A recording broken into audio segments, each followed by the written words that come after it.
हर बात का एक अवसर है और प्रत्येक काम के लिए जो आकाश के नीचे होता है एक समय है। सुलेमान की यह बुद्धिमता मुझे सांत्वना देने के लिए नहीं मिली। मैं घर से किसी भी यात्रा पर अपने नियत गुरु के चेहरे की तलाश में अपने आसपास खोजी निगाहों से देखता था, लेकिन मेरी राह हाई स्कूल की पढ़ाई पूरी होने तक उनके रास्ते से नहीं मिली। अमर के साथ हिमालय की ओर उड़ान भरने और श्रीयुक्तेश्वर के मेरे जीवन में आने के महान दिन के बीच 2 साल बीत गए। इस दौरान मैं कई संतों से मिला, परफ्यूम सेंट, टाइगर स्वामी, नागेंद्रनाथ भादुड़ी, मास्टर महाशय और प्रसिद्ध बंगाली वैज्ञानिक जगदीश चंद्र बोस। परफ्यूम संत के साथ मेरी मुलाकात के 2 पहलू थे, एक सामंजस्यपूर्ण और दूसरा हास्यपूर्ण। ईश्वर सरल है, बाकी सब कुछ जटिल है। प्रकृति की सापेक्ष दुनिया में निरपेक्ष मूल्यों की तलाश मत करो। जब मैं मंदिर में स्थित काली की प्रतिमा के समक्ष चुपचाप खड़ा था, तब ये दार्शनिक निष्कर्ष मेरे कानों में धीरे धीरे प्रवेश कर रहे थे। एक मुड़ते ही मेरा सामना एक लंबे आदमी से हुआ, जिसकी वेशभूषा से या उसके अभाव से पता चल रहा था कि वो एक घुमक्कड़ साधु है। तुमने सचमुच मेरे विचारों की उलझन को भेद दिया है। मैंने कृतज्ञतापूर्वक मुस्कुराया। प्रकृति में सौम्य और भयानक पहलुओं की उलझन, जिसका प्रतीक काली है, ने मुझसे भी अधिक बुद्धिमान लोगों को उलझन में डाल दिया है। बहुत कम लोग हैं जो उसके रहस्य को सुलझा पाते हैं। अच्छाई और बुराई एक चुनौतीपूर्ण पहेली है, जिसे जीवन हर बुद्धि के सामने स्फिंक्स की तरह रखता है। कोई समाधान न निकालने की कोशिश में ज्यादातर लोग अपनी जान देकर हार जाते हैं। आज भी थेब्स के दिनों की तरह ही सजा भुगतते हैं। यहां वहां एक विशाल अकेला व्यक्ति कभी हार नहीं मानता। माया से 2 द्वैत के बीच से वो एकता के अचूक सत्य को तोड़ता है। आप दृढ़ता से बोलते हैं, सर, मैंने लंबे समय से ईमानदारी से आत्मनिरीक्षण किया है, जो ज्ञान के लिए अत्यंत दर्दनाक दृष्टिकोण है।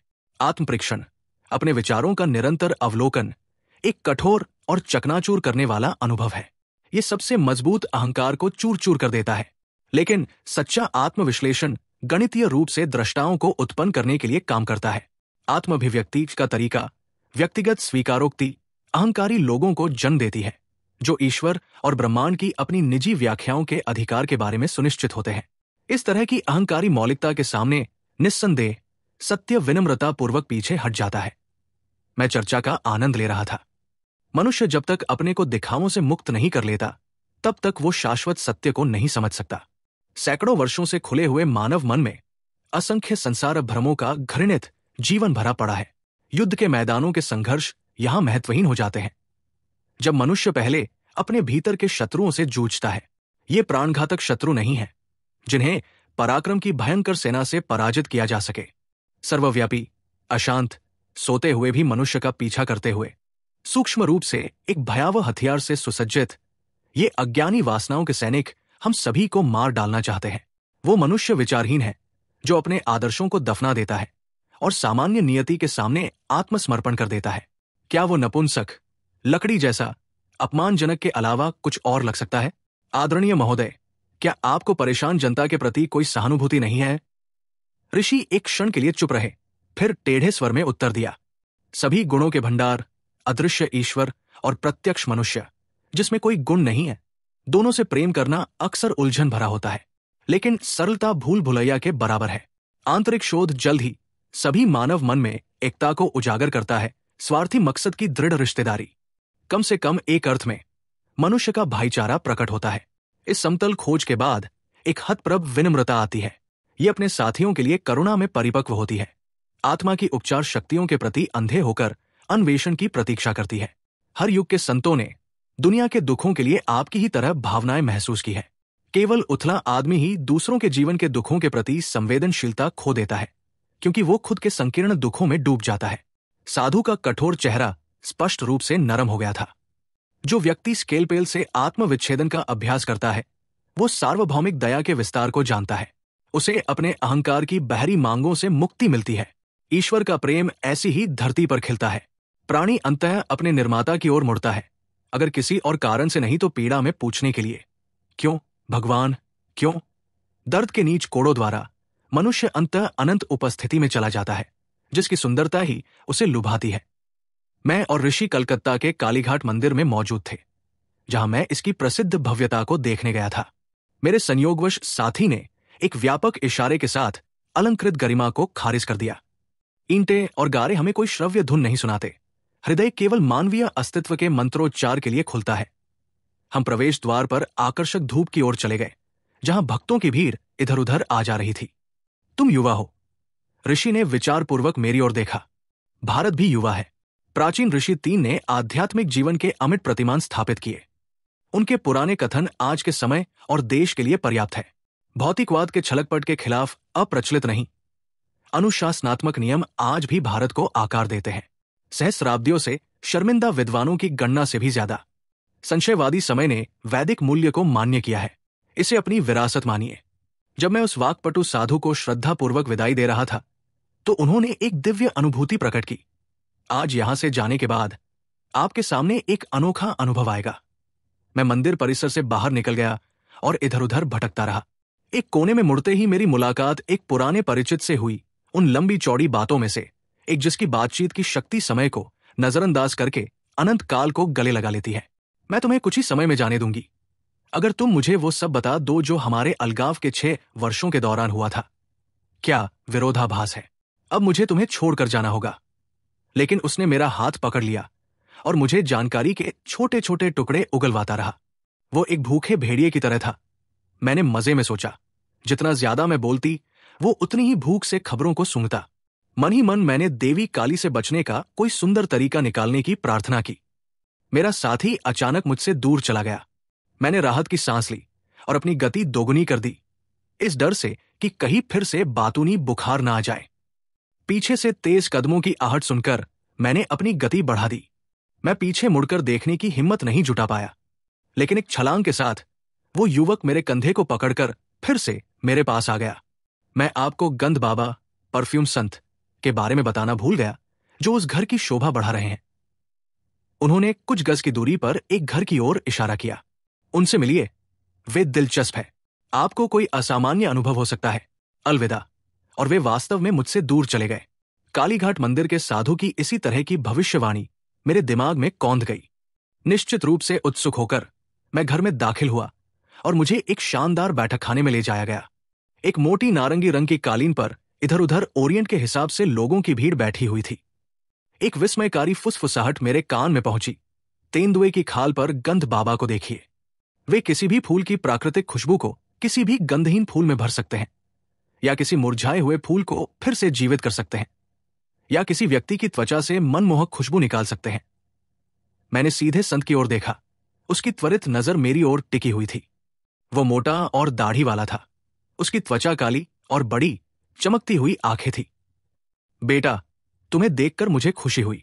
बोलो, क्या चाहिए? क्या तुम कुछ परफ्यूम लोगे? किस लिए? मुझे उसकी टिप्पणी बचकानी लगी। इत्र का आनंद लेने के चमत्कारी तरीके का अनुभव करने के लिए। गंध बनाने के लिए भगवान का उपयोग करना, इससे क्या फर्क पड़ता है? भगवान तो इत्र बनाते ही है। हाँ, लेकिन वो पंखुड़ियों की कमजोर बोतलें बनाता है, जिन्हें ताजा इस्तेमाल करके फेंक दिया जाता है। क्या आप फूलों को मूर्त रूप दे सकते हैं? मैं सुगंधों को मूर्त रूप देता हूं। छोटे दोस्त, तब तो सुगंध बनाने वाली फैक्ट्रियां बंद हो जाएंगी। मैं उन्हें अपना व्यापार जारी रखने की अनुमति दूंगा। मेरा अपना उद्देश्य परमेश्वर की शक्ति का प्रदर्शन करना है। सर, क्या ईश्वर को प्रमाणित करना जरूरी है? क्या वो हर जगह हर चीज में चमत्कार नहीं करता? हाँ, लेकिन हमें भी उनकी अनंत रचनात्मक विविधता को प्रकट करना चाहिए। अपनी कला में निपुणता प्राप्त करने में आपको कितना समय लगा? 12 साल, सूक्ष्म साधनों द्वारा सुगंधों के निर्माण के लिए। ऐसा लगता है मेरे आदरणीय संत, आप उन सुगंधों के लिए 1 दर्जन साल बर्बाद कर रहे हैं, जिन्हें आप फूलों की दुकान से कुछ रुपयों में प्राप्त कर सकते हैं। फूलों के साथ सुगंध भी फीकी पड़ जाती है। मृत्यु के साथ सुगंधें फीकी पड़ जाती है। मैं केवल शरीर को प्रसन्न करने वाली वस्तु की इच्छा क्यों करूं? मिस्टर फिलोसफर, आपने मेरा मन प्रसन्न कर दिया है। अब अपना दाहिना हाथ आगे बढ़ाइए। उसने आशीर्वाद देने का इशारा किया। मैं गंध बाबा से कुछ फीट की दूरी पर था। कोई भी मेरे शरीर को छूने के लिए पर्याप्त पास नहीं था। मैंने अपना हाथ बढ़ाया, जिसे योगी ने नहीं छुआ। तुम्हें कौन सा इत्र चाहिए? गुलाब। ऐसा हो इसलिए मुझे बहुत आश्चर्य हुआ जब मेरी हथेली के बीच से गुलाब की मनमोहक खुशबू आ रही थी। मैंने मुस्कुराते हुए पास के फूलदान से एक बड़ा सफेद गंधहीन फूल उठाया। क्या इस गंधहीन फूल में चमेली की खुशबू भरी जा सकती है? ऐसा हो इसलिए पंखुड़ियों से तुरंत चमेली की खुशबू आने लगी। मैंने चमत्कार करने वाले को धन्यवाद दिया और उनके एक शिष्य के पास बैठ गया। उसने मुझे बताया कि गंध बाबा, जिनका असली नाम विशुद्धानंद था, ने तिब्बत में एक गुरु से कई आश्चर्यजनक योग रहस्य सीखे थे। मुझे विश्वास दिलाया गया कि तिब्बती योगी की आयु 1000 वर्ष से अधिक हो चुकी थी। उनके शिष्य गंध बाबा हमेशा अपनी सुगंध कला का प्रदर्शन सरल मौखिक तरीके से नहीं करते, जैसा कि आपने अभी देखा है। शिष्य ने अपने गुरु पर स्पष्ट गर्व के साथ कहा, स्वभाव में विविधता के अनुसार उनकी कार्यप्रणाली में व्यापक अंतर होता है। वे अद्भुत है। कलकत्ता के बुद्धिजीवियों के कई सदस्य उनके अनुयायियों में से हैं। मैंने मन ही मन संकल्प लिया कि मैं खुद को उनकी सूची में शामिल नहीं करूंगा। एक गुरु जो बहुत ज्यादा अद्भुत हो मुझे पसंद नहीं था। गंध बाबा को विनम्र धन्यवाद देते हुए मैं वहां से चला गया। घर की ओर बढ़ते हुए मैंने दिन में हुई 3 अलग अलग मुलाकातों के बारे में सोचा। जैसे ही मैं गुरपा रोड स्थित अपने घर के दरवाजे पर पहुंचा, मेरी बहन उमा मुझसे मिली। परफ्यूम लगाकर आप काफी स्टाइलिश बन रही हैं। बिना कुछ कहे मैंने उसे अपना हाथ सूंघने का इशारा किया। गुलाब की कितनी मनमोहक खुशबू है। ये असामान्य रूप से तेज है, ये सोचते हुए कि ये बहुत ही असामान्य है। मैंने चुपचाप उस आकाशीय सुगंधित फूल को उसकी नाक के नीचे रख दिया। ओह, मुझे चमेली बहुत पसंद है। उसने फूल को पकड़ लिया। उसके चेहरे पर एक अजीब सी घबराहट छा गई, क्योंकि वो बार बार एक ऐसे फूल से चमेली की गंध सूंघ रही थी जिसे वो अच्छी तरह जानती थी कि उसमें कोई गंध नहीं है। उसकी प्रतिक्रियाओं ने मेरे संदेह को खत्म कर दिया कि गंध बाबा ने एक आत्मसंकेतक अवस्था उत्पन्न कर दी थी, जिससे केवल मैं ही सुगंधों को पहचान सकता था। बाद में मैंने एक मित्र अलकनंदा से सुना कि उस इत्र संत के पास एक ऐसी शक्ति थी जिसके बारे में मैं चाहता हूं कि वो एशिया और आज यूरोप के भूख से मर रहे लाखों लोगों के पास भी हो। अलकनंदा ने मुझे बताया, मैं बर्दवान में गंधा बाबा के घर पर 100 अन्य मेहमानों के साथ मौजूद था। ये एक भव्य अवसर था। चूंकि योगी के बारे में माना जाता था कि वो हवा से भी चीजें निकाल सकता है, इसलिए मैंने हंसते हुए उनसे कुछ बेमौसम कीनू बनाने का अनुरोध किया। तुरंत ही लुचिस, जो सभी केले के पत्तों की प्लेटों पर मौजूद थे, फूल गए। प्रत्येक ब्रेड लिफाफे में एक छिला हुआ कीनू था। मैंने कुछ घबराहट के साथ अपना लिफाफा काटा, लेकिन ये स्वादिष्ट लगा। कई साल बाद मुझे आंतरिक अनुभूति से समझ में आया कि गंध बाबा ने किस तरह से अपने भौतिकीकरण को पूरा किया। अफसोस, ये तरीका दुनिया की भूखी भीड़ की पहुंच से बाहर है। मनुष्य जिन विभिन्न संवेदी उत्तेजनाओं पर प्रतिक्रिया करता है, स्पर्श, दृश्य, स्वाद, श्रवण और घ्राण, वे इलेक्ट्रॉनों और प्रोटॉन में कंपन संबंधी विविधताओं द्वारा उत्पन्न होते हैं। बदले में कंपन को लाइफ्ट्रॉन द्वारा नियंत्रित किया जाता है। सूक्ष्म जीवन शक्तियां या परमाणु से भी सूक्ष्म ऊर्जाएं, जो 5 विशिष्ट संवेदी विचार पदार्थों से बुद्धिमानी से चार्ज होती है। गंधा बाबा ने कुछ यौगिक अभ्यासों द्वारा स्वयं को ब्रह्मांडीय शक्ति के साथ जोड़कर जीवन शक्ति को उनके कंपन संरचना को पुनर्व्यवस्थित करने और वांछित परिणाम को वस्तुगत बनाने में सक्षम बनाया। उनके इत्र, फल और अन्य चमत्कार सांसारिक कंपनों का वास्तविक भौतिकीकरण थे, न कि सम्मोहन द्वारा उत्पन्न आंतरिक संवेदनाएं। इत्र संत द्वारा दिखाए गए चमत्कारों का प्रदर्शन शानदार है, लेकिन आध्यात्मिक रूप से बेकार है।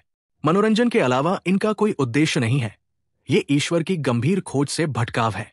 सम्मोहन का उपयोग चिकित्सकों द्वारा छोटे मोटे ऑपरेशनों में एक प्रकार के मानसिक क्लोरोफॉर्म के रूप में किया जाता है, जो उन व्यक्तियों के लिए होता है जिन्हें एनेस्थेटिक से खतरा हो सकता है। लेकिन सम्मोहन की स्थिति उन लोगों के लिए हानिकारक होती है जो अक्सर इसके अधीन होते हैं। एक नकारात्मक मनोवैज्ञानिक प्रभाव उत्पन्न होता है जो समय के साथ मस्तिष्क कोशिकाओं को विकृत कर देता है। सम्मोहन दूसरे की चेतना के क्षेत्र में अतिक्रमण है। इसकी अस्थायी घटनाओं का ईश्वरीय अनुभूति वाले लोगों द्वारा किए गए चमत्कारों से कोई लेना देना नहीं है। ईश्वर में जागृत सच्चे संत रचनात्मक ब्रह्मांडीय स्वप्नदर्शी के साथ सामंजस्यपूर्ण रूप से जुड़ी इच्छा के माध्यम से इस स्वप्न जगत में परिवर्तन लाते हैं। असाधारण शक्तियों के दिखावटी प्रदर्शन की निंदा गुरुओं द्वारा की जाती है। फारसी रहस्यवादी अबू सईद ने एक बार कुछ फकीरों पर मजाक उड़ाया था जो पानी, हवा और अंतरिक्ष पर अपनी चमत्कारी शक्तियों पर गर्व करते थे। अबू सईद ने हल्के से उपहास करते हुए कहा, एक मेंढक भी पानी में रहता है। कौआ और गिद्ध आसानी से हवा में उड़ सकते हैं। शैतान एक साथ पूर्व और पश्चिम में मौजूद है। सच्चा मनुष्य वो है जो अपने साथियों के बीच धार्मिकता में रहता है, जो खरीदता और बेचता है, फिर भी एक पल के लिए भी ईश्वर को नहीं भूलता। एक अन्य अवसर पर महान फारसी शिक्षक ने धार्मिक जीवन पर अपने विचार इस प्रकार व्यक्त किए, आपके दिमाग में जो कुछ भी स्वार्थी इच्छाएं और महत्वाकांक्षाएं हैं उसे त्याग दें। आपके हाथ में जो कुछ भी है उसे मुक्त रूप से दान करें और विपत्ति के प्रहारों से कभी भी पीछे न हटें। न तो कालीघाट मंदिर के निष्पक्ष ऋषि और न ही तिब्बती प्रशिक्षित योगी ने गुरु के लिए मेरी लालसा को संतुष्ट किया। मेरे दिल को अपनी पहचान के लिए किसी शिक्षक की जरूरत नहीं थी और वो खुद ही जोर से चिल्लाया वाह, क्योंकि अक्सर मौन से पुकारा नहीं जाता था। जब मैं आखिरकार अपने गुरु से मिला तो उन्होंने मुझे केवल उदाहरण की उत्कृष्टता से एक सच्चे आदमी का माप सिखाया।